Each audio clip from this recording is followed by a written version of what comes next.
Money exists to facilitate the exchange of goods and services. And pennies don't do that effectively. Pennies and nickels both cost more to make than they are worth, and they outlived their utility a long, long time ago. The penny ends up being, I think, a good metaphor for some of the larger problems that we've got.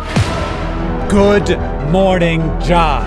15 years after you first called for its destruction, the final penny has likely been minted. Now, I say likely because the penny is still a penny and the laws of the US still call for the necessary amount of pennies to be printed. It's just that the Department of the Treasury, under the direction of Donald Trump, has decided that the necessary number of pennies is 0. And so I get to knock another square off my 2025 bingo card, which I have to say has been going pretty well. John, this week I decided to go back and watch everything you ever said about the penny. When you interviewed Barack Obama on a Google Plus hangout about the penny, he took the opportunity to talk about how there are a lot of small things that really should be done, but because of the structures that have been built up around them, or the interests of a small group, or even single individuals, these things don't get done. And he finished by saying this. The penny is an example of something that I need legislation for, and frankly, given all the big issues that we have to deal with day in, day out, we're not able to get to it. Obama said he couldn't get rid of the penny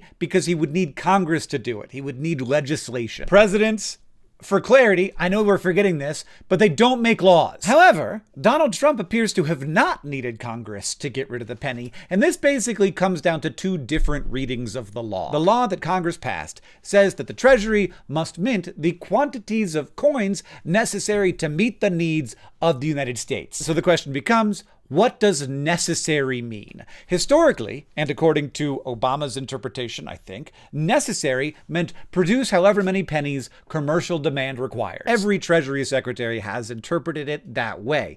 Trump's Treasury said, no, the necessary amount is 0. We decided. Not because Congress repealed the penny, not because the mint couldn't produce them, not because there wasn't demand for them in the economy, people still want them from banks, but because a guy, the president, decided we didn't need them anymore and that the necessary number was 0. And I think this is a mix of interesting and fascinating and scary. Now, to lend some nuance to this particular issue, I don't think President Obama cared that much about the penny. He basically said, look, we've got more important things to do, which, I agree with. But actually, that really only holds if getting rid of the penny is difficult. Trump also has a lot of higher priorities than the penny, but because by his legal definition, it's so easy, he just did it. And it's not like he's gonna catch a bunch of flack for it. He's done plenty of things like this that are more controversial than this and more legally questionable than this. Like, for example, I don't know if you knew this, but the president doesn't get to decide which tariffs to pass. That's just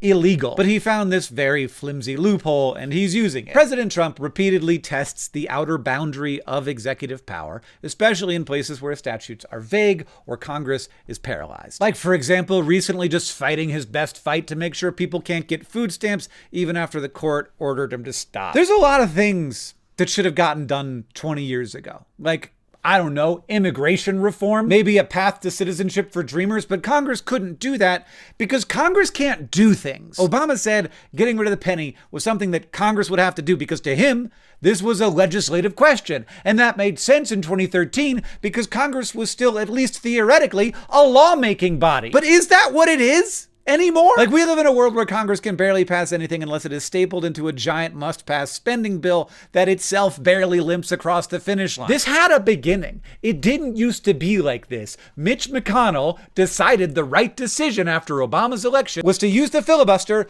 on everything. The goal was to make sure Obama could never do anything again. And once they're doing that, why wouldn't everyone do that? And that might make it seem like Congress is very powerful or something, but it only has the power to stop things, which means that Congress is now extremely weak because things do still need to get done. So when Trump finds something where some statute leaves a little wiggle room, he'll just do it. And then he waits for the courts to decide whether or not he could do it. And while it's moving through the legal system, the whole time the system is kind of broken. And then by the time we figure out whether it was legal or not, the thing is done regardless. And why not do it this way? There's no congressional capacity left to exercise power. People, I think, rightly are talking a lot about how the presidency has grown much more powerful.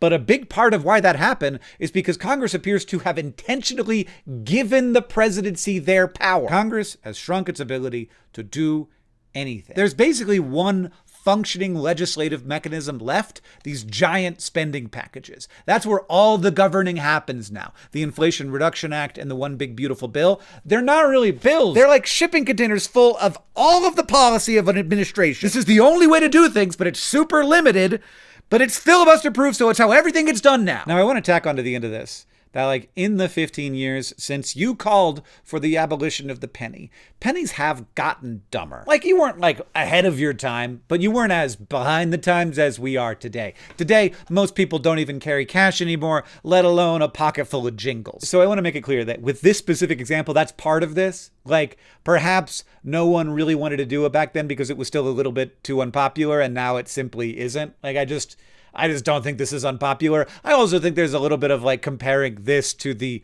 other overreaches that make this not seem like a big deal. But I do absolutely think this would have been a huge controversy if Barack Obama had done this. If he'd say, the necessary number is 0, I'm getting rid of the penny. Like everyone would have called that the end of democracy. And now this is happening and it's like 8th page news. But I do think that like this is more popular today than it would have been 15 years ago. But much more importantly, I do think that we as a country need to look at the mechanisms that have resulted in Congress just giving up all of its power.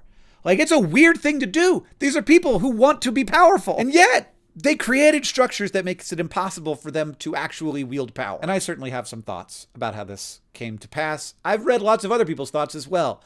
But we need to look at it because there are 2 solutions to that problem. One is that Congress gets better at doing its job of solving problems. Or 2, an autocrat says, Congress can't solve problems, only I can fix it, put me in charge. And that might be your guy. You might like the guy that's doing it right now. I think you should be worried about it regardless, but imagine it being done by a person you don't like. John, death to pennies. I'll see you on Tuesday.